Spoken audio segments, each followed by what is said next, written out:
Hello दोस्तों, क्षिति वैविध्य के यूट्यूब चैनल पर आप सभी का स्वागत है।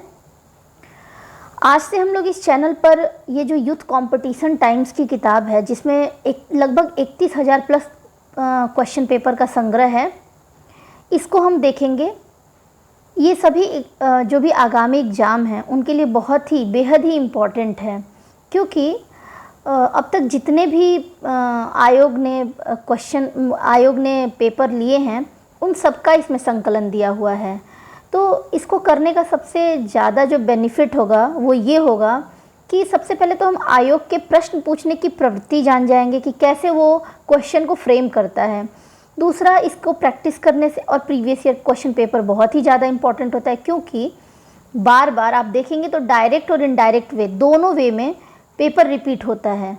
अगर 100 क्वेश्चन का पेपर है तो उसमें से मान कर चलिए कि 15 से 20 तो आपको डायरेक्टली देखने को मिल जाएगा, और 10-5 क्वेश्चन इनडायरेक्ट वे में बस थोड़ा सा लैंग्वेज चेंज करके आपको मिलेगा। मतलब मान कर चलिए कि 30 से 35 क्वेश्चन हमें प्रीवियस ईयर क्वेश्चन से देखने को मिल जाता है। तो इसलिए previous year question paper solve करना हमारे लिए बेहद इंपॉर्टेंट हो जाता है। तो उसी को ध्यान में रखते हुए मैंने ये श्रृंखला स्टार्ट की है, और जो भी चैनल पे नए होंगे वो प्लीज़ चैनल को सब्सक्राइब करेंगे। इसी चैनल पर आपको हिंदी साहित्य, जो कि नेट और टीजीटी, पीजीटी, अन्य जो स्टेट के असिस्टेंट प्रोफेसर हैं, यूपी हायर का है, उन सब के लिए भी सामग्री उपलब्ध है। वो जा कर के देखें प्लेलिस्ट में। और समीक्षा अधिकारी के लिए हिंदी की श्रृंखला भी स्टार्ट की गई है, जिसमें मैंने विलोम शब्द की श्रृंखला पहले शुरू की है, और करंट अफेयर्स, आय दृष्टि भी इस पर आपको कराई जा रही है, तो उसको भी देखते रहिएगा। जो घटनासार की पतली वाली मैगज़ीन है उसको भी मैं करा रही हूँ, क्योंकि मान लीजिए मैंने सारा पढ़ लिया है, अब हमें रिवीजन करना है, तो ऐसे शॉर्ट फॉर्म में। अब मैं उनके लिए नहीं कहूँगी कि जो अभी पढ़े नहीं हैं और डायरेक्ट वो देख लेंगे तो उनको तैयार हो जाएगा। जिन्होंने पढ़ा है, जिनको सिर्फ एक क्विक रिवीजन की ज़रूरत है, तो मैंने घटनासार की जो पतली वाली मैगज़ीन आती है उसको भी मैंने कराया है, तो आप जाकर उसको भी देखें। तो चलते हैं बिना ज़्यादा समय गंवाएं। इसमें हम देखेंगे जो उत्तर प्रदेश पीसीएस का एग्ज़ाम हुआ था और जो आरओ का एग्ज़ाम अभी कैंसिल हुआ है, तो उसके पेपर को सबसे पहले देखेंगे। ऐसे ही हम टॉपिक वाइज देखेंगे सारे क्वेश्चन पेपर को, और बार बार इसको रिपीट करने से, रिवीजन करने से क्या होगा कि हमारे लिए पेपर सॉल्व करना बहुत आसान हो जाएगा। तो हम इसमें देखते हैं पहले प्राचीन भारत का इतिहास। पहला क्वेश्चन क्या है? भारत के प्रागैतिहासिक संस्कृति से रिलेटेड ये क्वेश्चन है। पुरातात्विक स्थल दिए और वर्तमान में लोकेशन उनकी कौन सी है। तो पहला है नेवासा, दूसरा है ईसमपुर, तीसरा है डिडवाना, और चौथा है गुड़ियाम गुफा। तो सबसे पहले कैसे पेपर सॉल्व करना चाहिए, ये नहीं कि जो नहीं आ रहा है हमको उसी पे पहले दिमाग लगाना चाहिए, जो आ रहा है हमें सबसे पहले उसको ध्यान देना चाहिए। तो जैसे आपने डिडवाना का नाम सुना होगा, डिडवाना कहाँ है? तो हमारे राजस्थान में है। उसके बाद आपका आता है नेवासा। नेवासा कहाँ है? इसका भी नाम बहुत ही कॉमन है, ये महाराष्ट्र में है। तो 2 तो हमें मिल गया, तो ए का 3 हो गया और सी का 1 हो गया। तो ए का 3 और सी का 1 इसमें मिल रहा है, तो क्या होगा आंसर? सी होगा। और ईसमपुर कहाँ पे है? तो ईसमपुर हमारे कर्नाटक में, और गुड़ियाम गुफा कहाँ है? तो गुड़ियाम गुफा तमिलनाडु में है। अगला क्वेश्चन है, ये तो आयोग का फेवरेट क्वेश्चन है, लगभग हर परीक्षाओं में इसको देखने को मिलेगा। हड़प्पा संस्कृति के पूर्वी सीमांत का निर्धारण करता है मांडा, राखीगढ़ी, आलमगीरपुर और हड़प्पा। तो पूर्वी सीमांत का निर्धारण कौन करता है? तो आलमगीरपुर का करता है, जो कि हिंडन नदी के किनारे है। कहाँ पे? मेरठ में, उत्तर प्रदेश के मेरठ में। तो ये दो उससे देखें तो इम्पॉर्टेंट हो गया। एक तो उत्तर प्रदेश स्पेशल की वजह से, और दूसरा कि ये हड़प्पा सभ्यता का पूर्वी सीमांत का निर्धारण करता है, तो इसकी वजह से भी। अगर उत्तर की बात करें तो भारत के संदर्भ में, तो इस सीमा का निर्धारण मांडा करता है, जो जम्मू कश्मीर में है, और नीचे कौन करता है? दायमाबाद करता है, जो कि महाराष्ट्र में है। और इधर पश्चिम में कौन करता है? तो सुतकैंगडोर करता है। ठीक है, इसका हम इसकी व्याख्या देखते हैं कि हड़प्पा सभ्यता का भौगोलिक विस्तार पूर्व में आलमगीरपुर, मेरठ से पश्चिम में सुतकैंगडोर तथा उत्तर में मांडा, जो जम्मू है, से लेकर दक्षिण में नर्मदा नदी, दायमाबाद के मुहाने तक था। यह उत्तर से दक्षिण तक 1100 किलोमीटर तक तथा पूर्व से पश्चिम लगभग 1600 किलोमीटर तक फैली हुई थी। सिंधु घाटी सभ्यता कैसी है, उसका स्वरूप कैसा है? तो सिंधु घाटी सभ्यता का स्वरूप त्रिभुजाकार है। अगला क्वेश्चन है, वैदिक कालीन प्रशासन में भागदूह कौन अधिकारी था? अब आपको मैं यहाँ एक काम दूंगी कि एक पेज बना लीजिएगा जिस पे जो भी एक क्या बोल सकते हैं कि शब्द आते हैं और उसके संदर्भ में पूछता है कि ये किससे संबंधित है। जैसे वाक्यान्वयीस हो गया, और जैसे ये अभी भागदूह हो गया, सीताध्यक्ष हो गया। तो ये जो भी हैं इस तरीके के आयोग की प्रवृत्ति रही है प्रश्न पूछने की, तो आप इसको एक जगह नोट कर लीजिएगा जो प्रीवियस ईयर में पूछा हुआ है, क्योंकि कहीं ना कहीं घुमा फिरा करके डायरेक्ट इनडायरेक्ट यहीं से प्रश्न पूछता है। तो वैदिक कालीन प्रशासन में भागदूह कौन होता था? तो भागदूह तो राजस्व कर जमा करने वाला अधिकारी भागदूह कहलाता था। अगला है, प्राचीन काल के भारत पर आक्रमणों के संबंध में सही कालक्रम क्या है? कालक्रम का भी प्रश्न आयोग का फेवरेट है। कालक्रम से लगाने के लिए कभी समय, कभी जन्म के हिसाब से, कभी मान लीजिए कि कोई पत्रिका है, समाचार पत्र हैं, उनका प्रकाशन कब हुआ, इस तरीके के प्रश्न आप देखेंगे तो आयोग पूछता है, उसकी प्रवृत्ति रही है पूछने की। तो भारत पर आक्रमण का काल मतलब कि कालानुक्रम में कौन सबसे पहले से बाद में आएगा? तो सबसे पहले आएंगे यूनानी, उसके बाद आएंगे शक, फिर आएंगे कुषाण। यूनानी, शक, कुषाण, ठीक है। नेक्स्ट है, ये गुप्तकालीन प्रशासन से है। गुप्तकालीन प्रशासनिक विभाजन का सही अनुक्रम क्या है? छोटे से बड़े में उनका क्रम लगाना है। तो बड़े से छोटे में सबसे पहले क्या आएगा? बड़ा क्या होता है? स्टेट होता है। स्टेट के बाद क्या होता है? डिस्ट्रिक्ट होता है। डिस्ट्रिक्ट के बाद तहसील होता है। तहसील के बाद हमारा ग्राम होता है। तो प्रांत या स्टेट और डिस्ट्रिक्ट और तहसील और ग्राम के लिए क्या शब्द प्रयुक्त होते थे गुप्तकालीन प्रशासन में? तो भुक्ति प्रांत को निर्धारित करता है, और विषय, भुक्ति से छोटा विषय हुआ जो कि जिला को निर्धारित करता है, और विषय से छोटा विधि हुआ जो कि हमारे तहसील को संबोधित कर रहा है, और ग्राम सबसे छोटी इकाई। गुप्तकालीन प्रशासनिक विभाजन का सही अनुक्रम है भुक्ति, विषय, विधि और ग्राम। गुप्तकालीन प्रशासन के अंतर्गत राजा प्रशासन का केंद्र बिंदु होता था। अगर प्रशासन के केंद्र बिंदु की बात करें तो कौन होगा? राजा होगा। राजकुमार, मंत्री और सलाहकार उसकी सहायता करते थे। प्रशासन की सुविधा के लिए गुप्त साम्राज्य को प्रांतों में विभाजित किया गया था, और जिसे हम भुक्ति कहते हैं। और भुक्ति का विभाजन, क्योंकि बड़े लेवल पे अगर हमें प्रशासन करना है तो छोटे छोटे टुकड़े में बांट करके उसको, ताकि प्रशासन करना, वहाँ पे शासन करना आसान हो सके। तो प्रांत को जिले में, जिले को तहसील में और तहसील को ग्राम में बांटा गया था। तो प्रांत को भुक्ति कहते थे, जिले को विषय कहते थे, तहसील को विधि कहते थे और ग्राम, ठीक है। और जो जिला होता था उसके अध्यक्ष को क्या कहते थे? उसके जो वहाँ पर निर्धारित किया जाता था उसके प्रशासन की देखरेख के लिए, तो उसे विषयपति कहते थे, ठीक है। और विधि, तहसील स्तर का प्रशासनिक विभाजन तथा सबसे छोटी इकाई थी ग्राम, और उसके प्रधान को क्या कहते थे? ग्रामिक कहते थे। नेक्स्ट है पुराणों के संदर्भ में। विष्णु पुराण से मौर्य वंश की जानकारी मिलती है, और वायु पुराण से गुप्त वंश के शासन व्यवस्था पर प्रकाश डाला गया है। तो यहाँ पे एक ट्रिक लगाने वाली बात है। जब हम मौर्य वंश की बात करते हैं और अशोक के ही संदर्भ में अगर हम बात करें, तो अशोक ने किस चीज़ का निर्माण कराया है?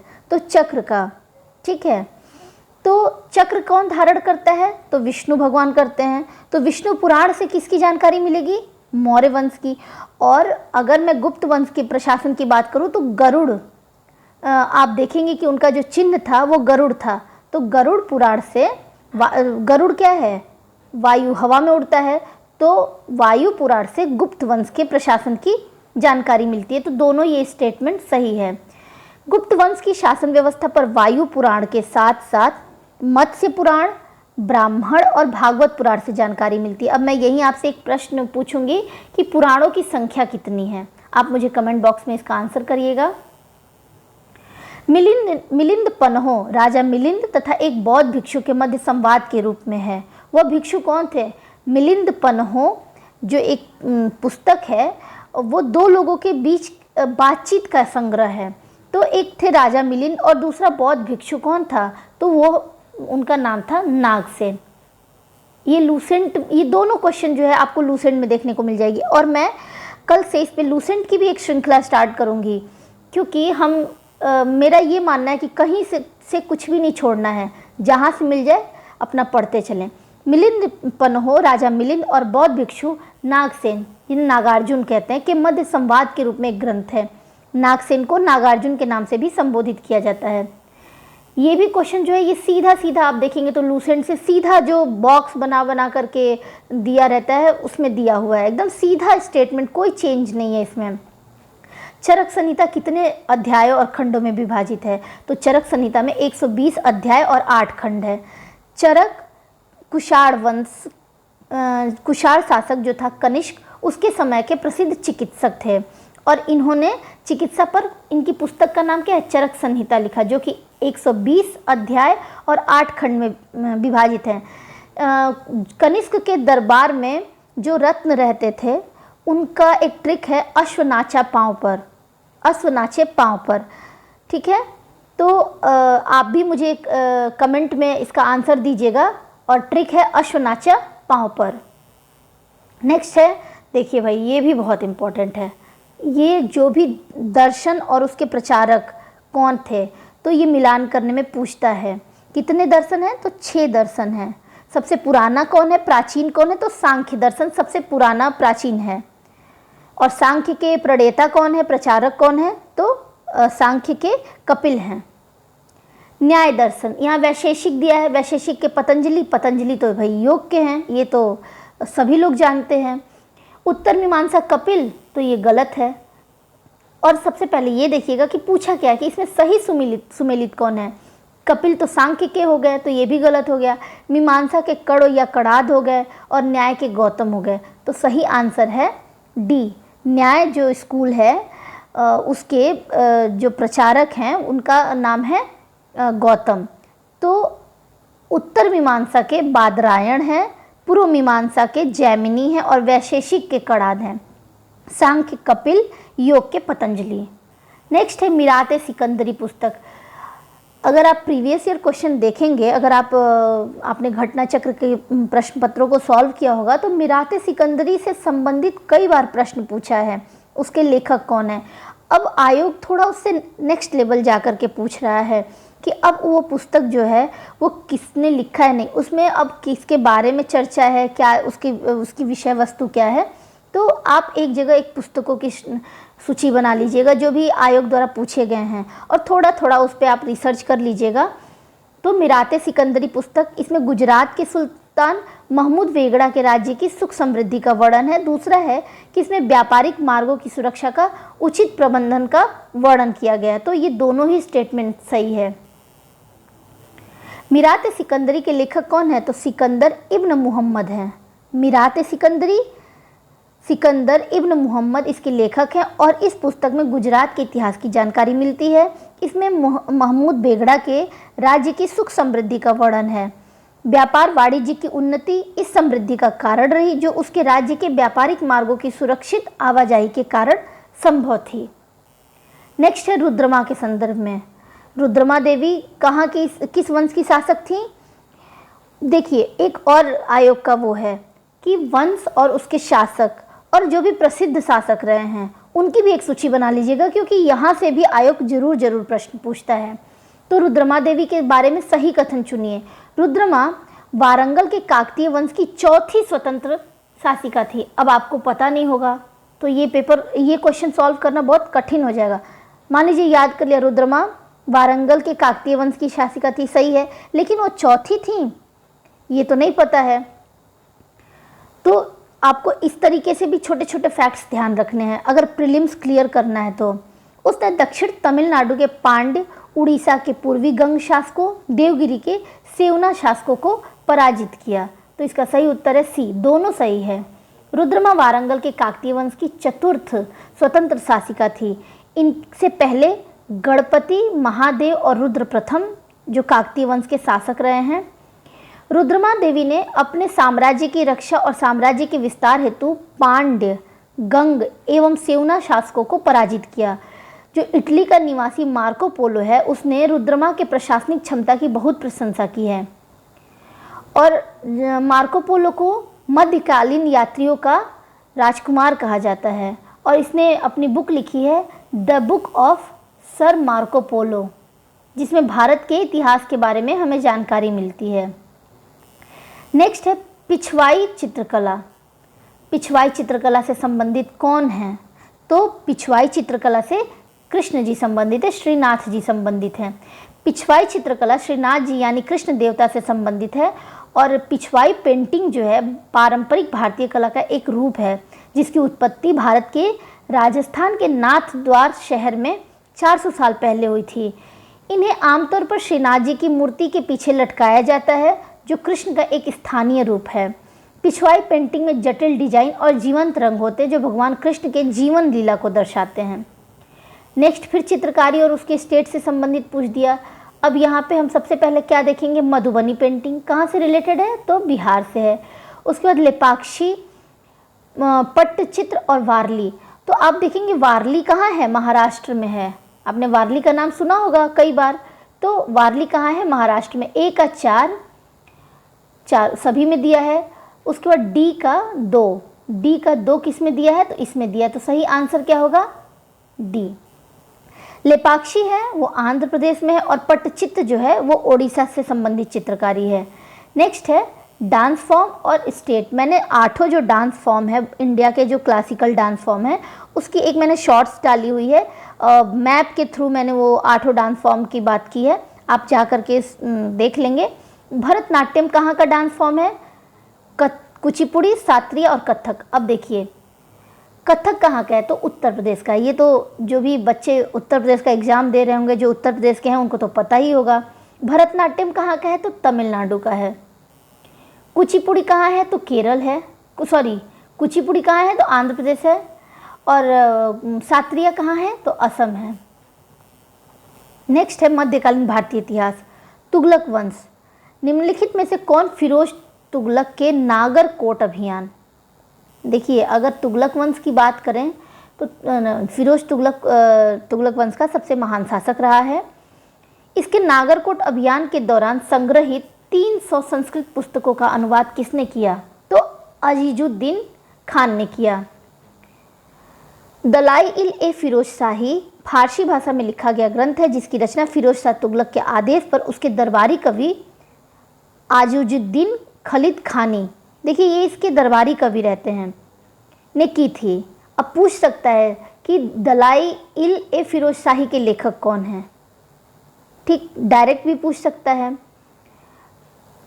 और इसमें विभिन्न विषयों के 300 संस्कृत ग्रंथों का ये भी आपके लिए बहुत इंपॉर्टेंट है, ये देखना कि 300 संस्कृत ग्रंथों का अनुवाद है। ये ग्रंथ फिरोज तुगलक को नागरकोट के निकट ज्वालामुखी मंदिर से प्राप्त हुए थे। नेक्स्ट क्वेश्चन है सैयद वंश के सुल्तानों का सही क्रम। अब यहाँ पे आपको एक होमवर्क है कि जितने भी वंश हैं और उसके सुल्तान, उसके शासक, उनको क्रम से लगा करके आप ट्रिक बना करके जैसे भी आप याद कर सकते हैं याद कर लीजिएगा। तो सैयद वंश और कौन कौन से वंश क्रम से हैं उसको भी आप याद कर लीजिएगा। सैयद वंश के सुल्तानों का खिज्र खां क्रम दिया है, मोहम्मद शाह, मुबारक शाह और अलाउद्दीन आलम शाह। तो सही क्रम क्या है? पहले से बाद में कौन आते हैं?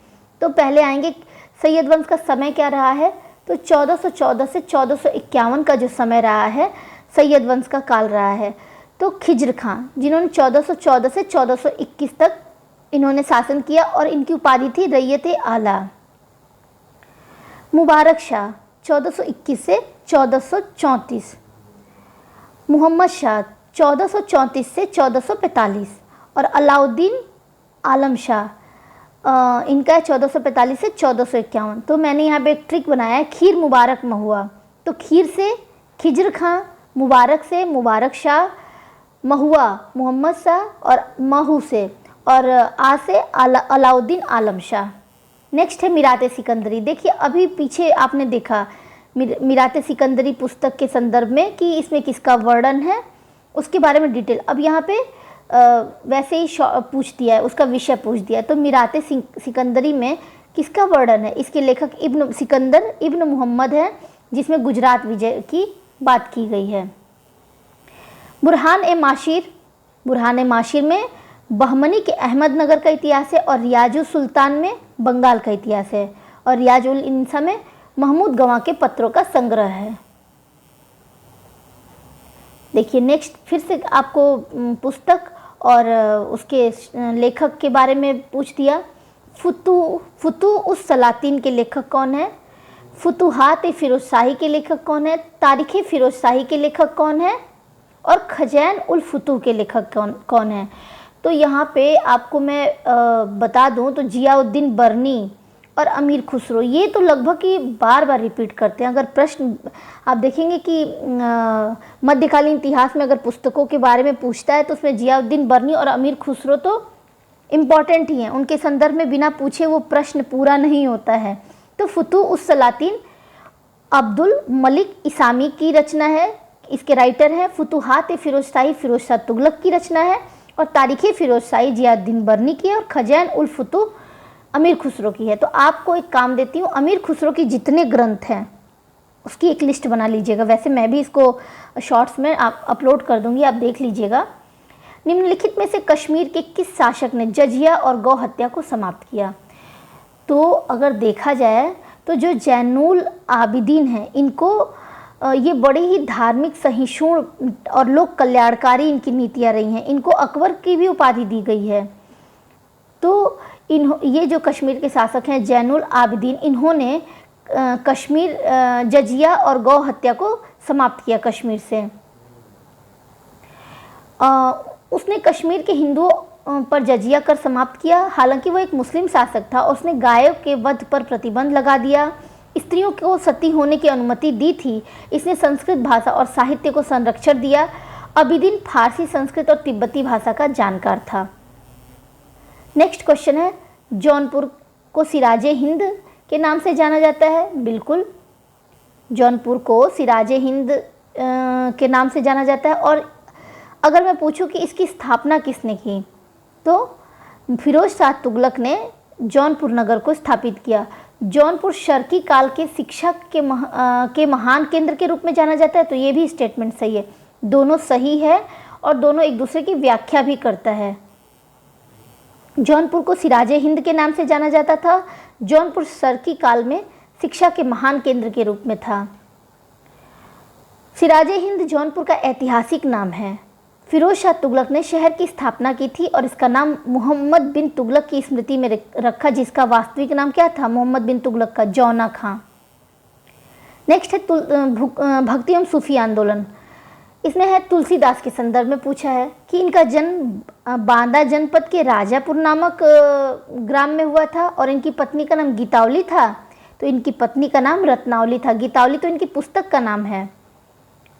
बरवे रामायण, गीतावली, रामचरितमानस और कवितावली, दोहावली, रामलला नहछू, ये सारी रचनाएं तुलसीदास की है। तो तुलसीदास का जन्म, यहाँ तो पहला जो स्टेटमेंट है वो सही है, दूसरा गलत है।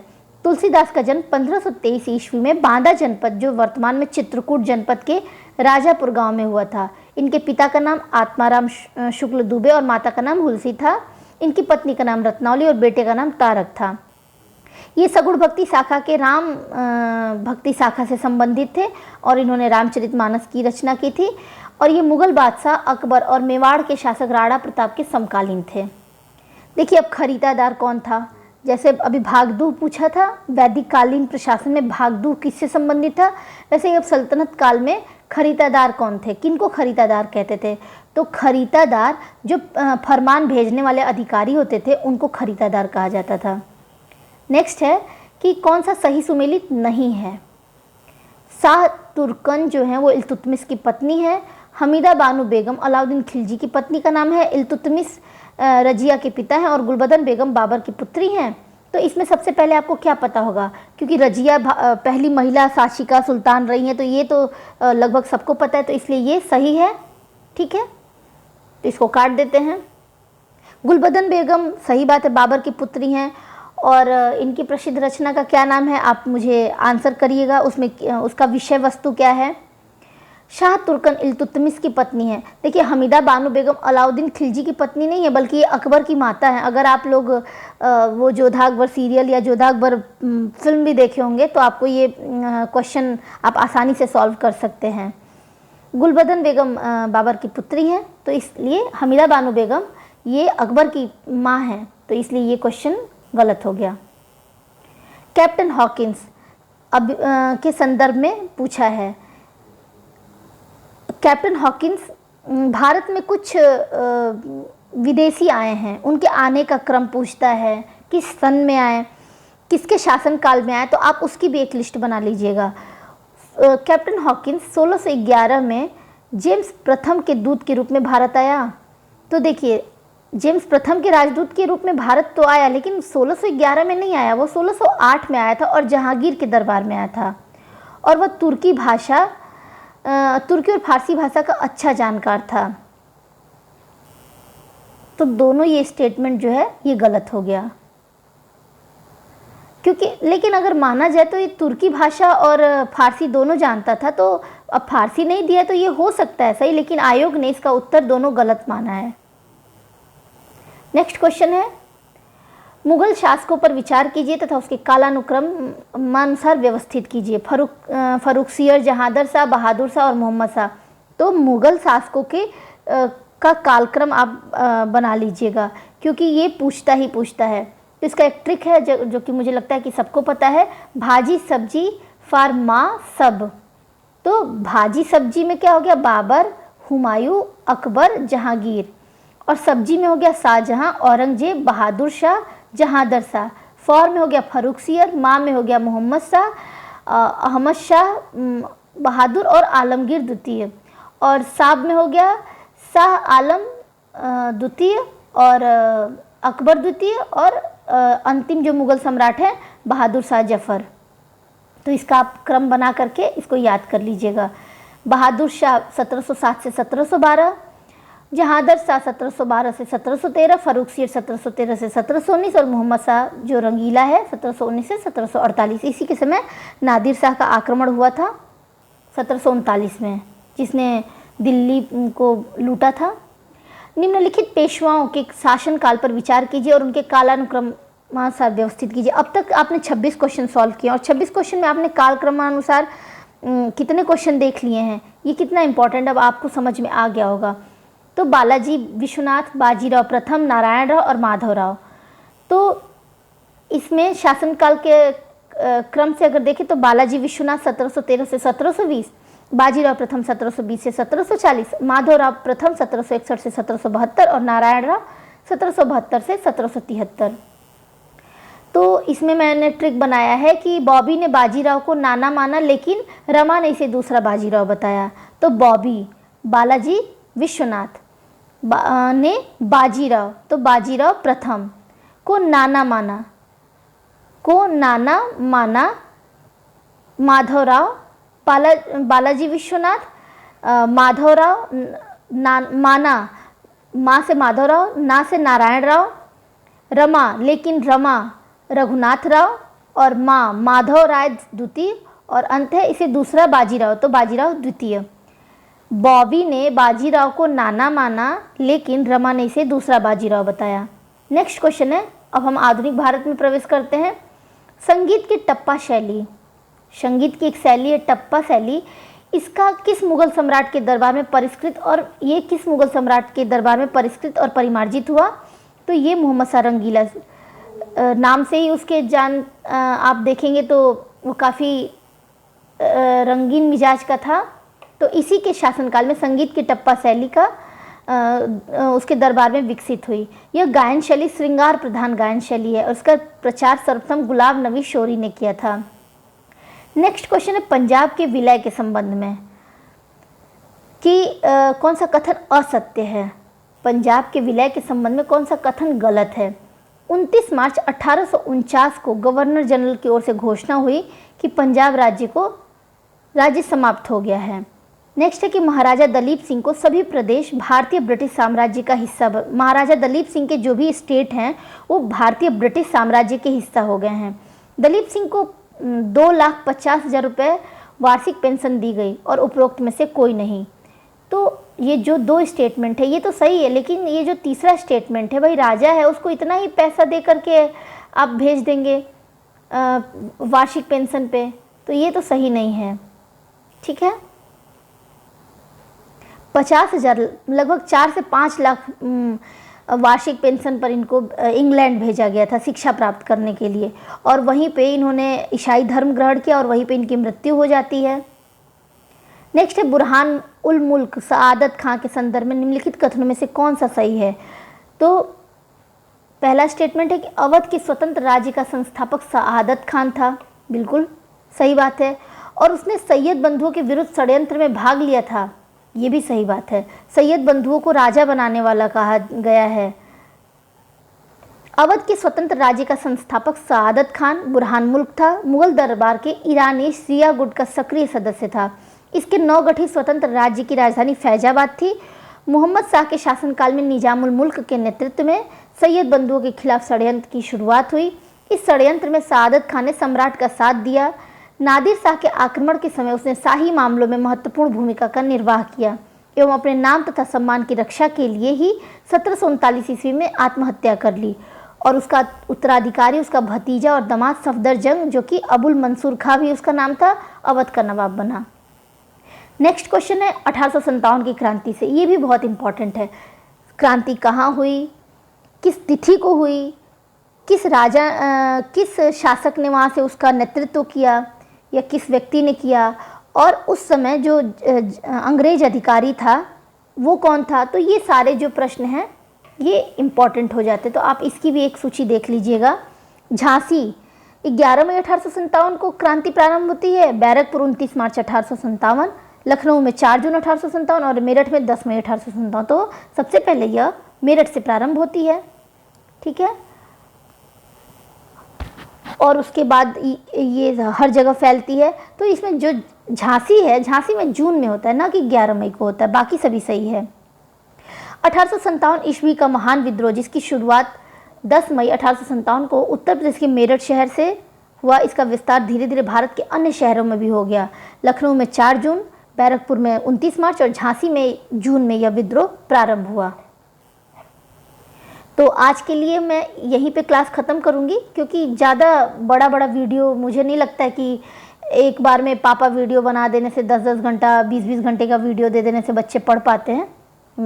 मुझे नहीं लगता कि पढ़ पाते, तो थोड़ा थोड़ा पढ़िए और उसको रिवीजन करते चलिए। तो आज के लिए बस इतना ही, फिर मिलेंगे कल, इसके आगे से देखेंगे।